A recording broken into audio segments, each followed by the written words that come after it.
there taking care of me. Good morning. So this is a little bit later, but I recorded it this morning actually, and I was like, nah, I'm gonna do that over. Let me go into prayer first. And I went into prayer, and when I tell you I'm just coming out a little while ago, and I gotta get this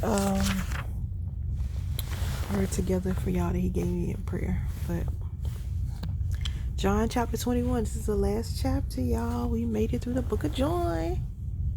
Amplified version, chapter 21. Jesus appears at the Sea of Galilee.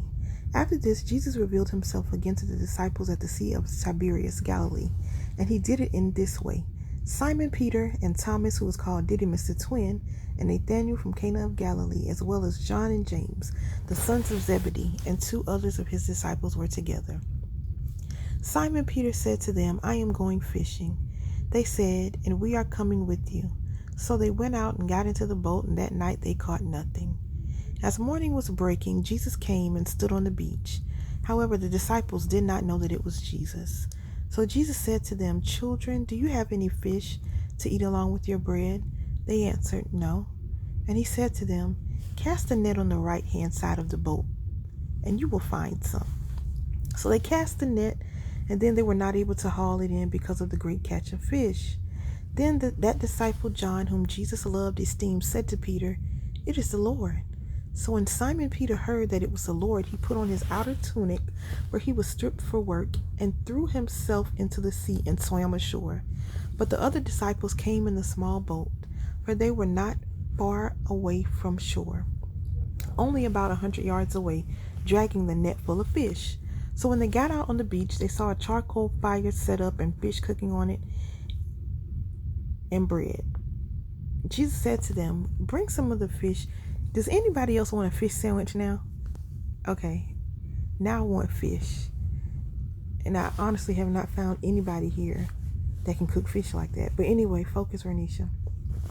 Jesus said to them, y'all probably saying, Renisha, you can cook it. No, I can't, because I don't know if I've ever fried fish before. But anyway, Jesus said to them, Bring some of the fish which you have just caught. So Simon Peter went abroad and hauled the net to land, full of large fish, 153 of them. And although there were so many, the net was not torn. Jesus provides. Jesus said to them, Come and have breakfast. None of the disciples dared to ask him, Who are you? They knew without any doubt that it was the Lord. Jesus came and took the bread and gave it to them, and likewise the fish. This was now the 3rd time that Jesus appeared to the disciples after he had risen from the dead. The love motivation. So when they had finished breakfast, Jesus said to Simon Peter, Simon, son of John, do you love me more than these others do with total commitment and devotion? He said to him, Yes, Lord. You know that I love you with a deep personal affection as for a close friend. Jesus said to him, Feed my lambs. Again, he said to him a second time, Simon, son of John, do you love me with total commitment and devotion? He said to him, Yes, Lord, you know that I love you with a deep personal affection as for a close friend. Jesus said to him, Shepherd my sheep. He said to him the 3rd time, Simon, son of John, do you love me with a deep personal affection for me as for a close friend? Peter was grieved that he asked him the 3rd time, Do you really love me with a deep personal affection as for a close friend? And he said to him, Lord, you know everything. You know that I love you with a deep personal affection as for a close friend. Jesus said to him, Feed my sheep. Our times are in his hand.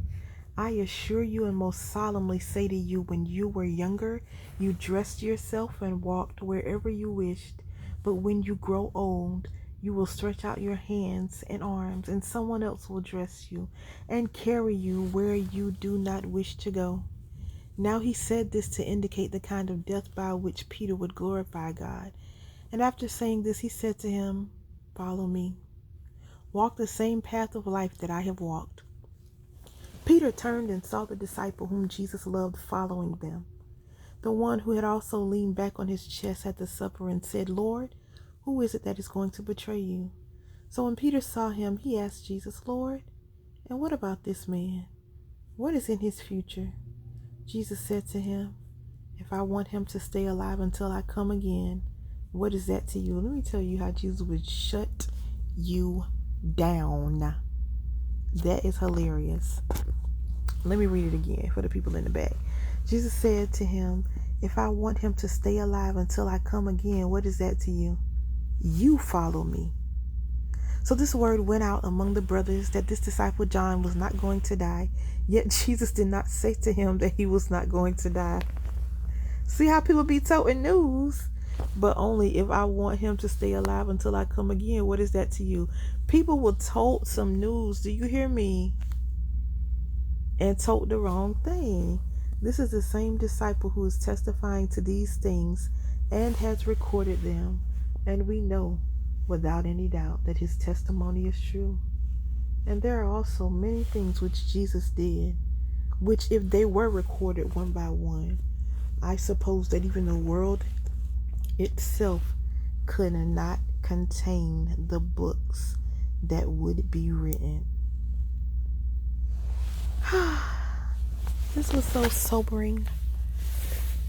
Thank you all for joining me for the book of John. I know what book we're going to start tomorrow, but I'm not going to tell you. It's a surprise. It's not really a surprise. I just want to make it one. So it's a surprise. Meet me here tomorrow and you'll see. Bye, y'all.